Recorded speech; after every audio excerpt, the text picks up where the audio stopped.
Spider-Man Brand New Day is out in theaters, and it's peak. Okay, so this is gonna be my non-spoiler review. I'll make a spoiler review in a few days from now, but I'm just gonna give my rough thoughts about the movie, and those ideas like that. So first off, okay, I'll say it. I'll rip off the Band-Aid. Tom is definitively, like, I don't think after this movie there's even an argument now. Tom's the best Spider-Man. Tom has been my favorite Spider-Man, but now with this movie out, he's the best Spider-Man. Let's be real. Let's be real. Uh, like, I used to give people points of, okay, maybe Andrew's the best cast, but he was easily the worst written.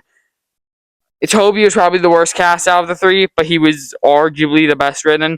Well, Tom was, if I had to say, I'll give you pity points, put him in the middle in casting, but I'd also say he's tied for the best writing with Toby, if not even slightly better. Because Toby, he really only peaks in his writing in Spider-Man 2. Outside of that, Tom wins, you know? But now, after this movie, not only do I think he's definitively the best in writing, I also think Tom Holland's just the best cast. He's the perfect Spider-Man in this movie, and he's incredible. No one would have doubted that. His arc, this sort of like self-depression, especially like there's this neat dynamic between the Punisher, that these two people are both alone, but one person forced himself to be alone, while the other had it forced upon them. Of course, the Punisher, because he killed his, or not he, but his whole family was killed and all that jazz, you know? It works very well. Those two dynamics were great, and yeah. Honestly, they were probably my two favorite characters in the movie. Punisher and incredible, or like Frank, oh my god, John Bernthal as Frank Castle Punisher. Incredible. He was so good. Anyways, overall, I did really like these characters. I thought they're all great, in their own right. Oh my god, I gotta take this mask off. No, I will not. I will keep the bit. I will keep the bit and keep the mask on. Okay? Because I'm not giving up. Anyways, back to the point. I really did like, sort of Tom Holland and, John Bernthal's dynamic. Maybe the Odyssey carried over to this movie, but yeah, it's really good in that factor. John Bernthal, I said this yesterday on my little short review, but if you think that John Bernthal being in a PG-13 setting will hurt his character, it does not. Do not worry about that. It's great. He's great in this role. Tom Holland, Spider-Man, yeah. Back to his arc, his arc of this like sort of depressive state of to be or to not be Peter Parker. And my Spider-Man and my Peter Parker is really good in how he fails to balance this life where he sort of just pushes everyone away. It's great. Probably the best like Spider-Man arc since, well, I would say, maybe ever. I think it's like No Way Home, Spider-Man 2, and this arc is probably the best Spider-Man arc someone's ever had. So yeah. Anyways, next thing, is this like the definitive Spider-Man movie for me? And the answer is no. Mainly because you do have the Punisher, you do have Hulk, you do have like the Hand, all these characters. Well, the Hand is more Daredevil than Spider-Man, but still, you have all these characters. So I can't call it the definitive Spider-Man movie. But is it the best live-action Spider-Man movie? Anybody need to sit on it for a bit more, but you can definitely make that argument, yeah. Anyways, back to other characters. I guess, like, Ned and MJ, they're in this film, and they're really well done in how Peter, like, they don't ruin the end of No Way Home, where it's like, oh yeah, in the first 30 minutes they find out, or at the end. No, they don't find out about Peter. They don't remember everything halfway through, and then they're best buds again. No, I think the movie uses the end of No Way Home to its advantage really, really well in how they all forget Peter, and especially there's just one scene like halfway through that's just incredible, and it works so well for this like sort of arc that they have in how they don't remember Peter remembers them, but they also are working with Spider-Man in this movie without remembering it's Peter. There's a lot of great stuff in the movie, just with that whole shenanigans. There's also a police officer. I'm kind of blanking on the name right now. I really like her dynamic with Spider-Man, especially how there's just a little bit at the start and then it's paid off at the end. It's really good. This isn't a spoiler. It's just kind of me thinking something. So at the beginning of the movie, we see. Okay, this isn't a big spoiler. Technically, it is a spoiler. Well, like we see Peter get his apartment that we see in all the trailers. There's a slight little small scene about that. And then there's a blonde girl who like walks past him, and he's like, "Oh, I'm your neighbor." And I was like, "Okay, I'm calling it now. 100% at the end of the movie, we are finding out that this neighbor's name is Gwen Stacy." We never did that. I really expected this movie to end with like uh, Peter meeting Gwen and Harry, setting them up to be the sort of Ned and MJ of this trilogy. Didn't happen. I was very shocked that they didn't do that. I do still think that Gwen will be in this trilogy, or that girl will be revealed to be Gwen, but she wasn't. You know. Anyways, back to let's just talk about the villains real quick. Um, I guess if you don't know who the villains are, but there's this whole cameo sequence with the villains. See, you have who'd you call it? Oh yeah, you see like Boomerang, Tombstone, and another guy who I'm blanking on. I think his name's Bulldozer. Could be wrong. Um, Anyways, Boomerang, Tarantula, all those guys I'm chill with. My bigger one, I actually, it's not really a problem. It's just kind of me overestimating it. Tombstone, if you expect him to have a big role in this film, he does not. He kind of is just a cameo, although I do think he will be a bigger villain down the line, because you're not just wasting Tombstone like that. He's a pretty big Spider-Man villain.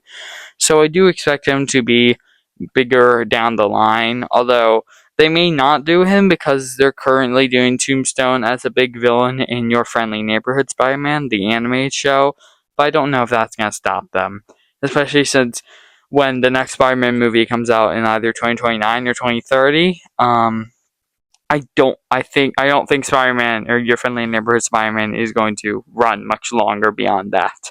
I think it's probably going to be like stopped in 2028, so I may not have a problem doing it. I don't know. Anyways, yeah, the cameo villain's great. Scorpion. If you expect him, and this is another one. If you expect him to be like the big bad, I don't think anyone did.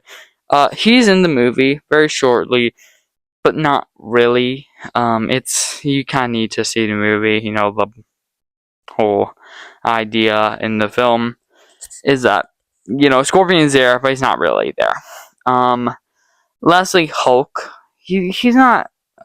Actually, Hulk is kind of a villain-esque character in this movie.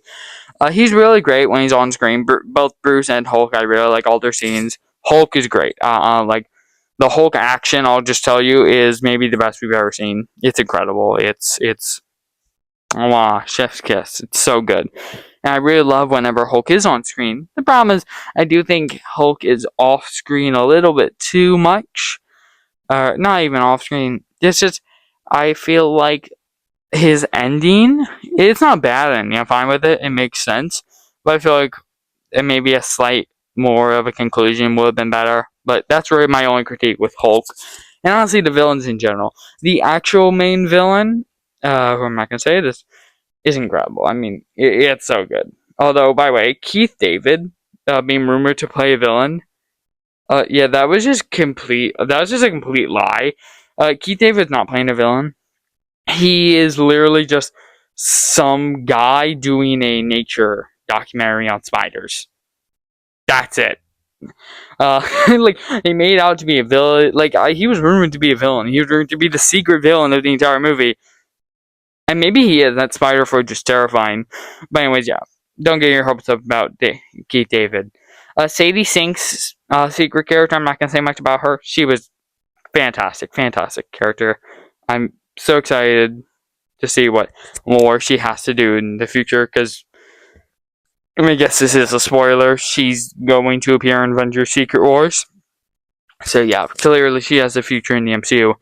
And Sadie Sink's mystery character was really good, even though I know basically all of you know who she is. She was incredible.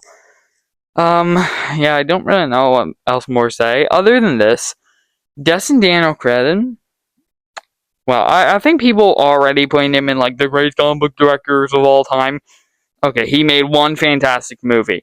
Yes, I did like Shang-Chi. It was a good movie, not anything incredible. Actually, good bordering on great for me. It wasn't anything incredible.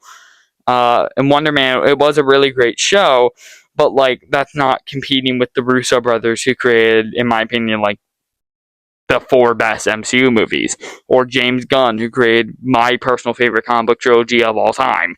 He's just not, or even Sam Raimi, who made the original Raimi Spider-Man trilogy, even though I do think that trilogy is a bit overglazed.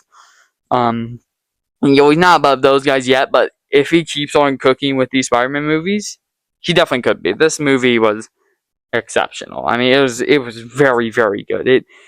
It may be my favorite live action Spider-Man movie, and if I dwell on it a bit longer, if I have a rewatch of it, it may just be my favorite Spider-Man movie. Period. That is because I partially think the Spider-Verse movies are a bit overglazed. But yeah, also I should have mentioned back on Dustin Daniel Cretton, he's in. Oh my god, the direction in this film, like there's so many perspective shots that are so cool. The cinematography, it looks really, really good. Well, I don't think it's quite as good looking as like Fantastic Four: The First Steps. That movie, but that movie is, in my opinion, like tied with Loki for best looking MCU project ever. But this movie looks really great. I love how it's directed. The fight choreography, incredible. It's so good. And yeah, there's so many things that are just really, really good about this movie. I don't think it's, for me at least, I don't think it's quite a 10 out of 10, but it is a very high 9. And by high 9, I mean like 9.7, 9.8 out of 10. So, yeah, I mean, this movie is peak. If you can watch it, I know you probably are going to watch it.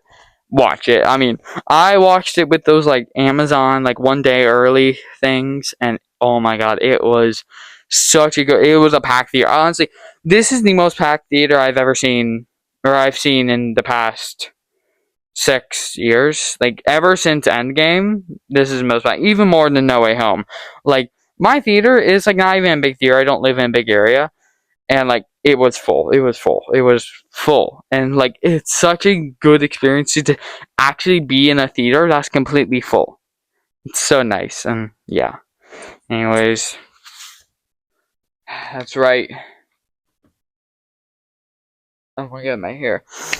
I am Spider-Man.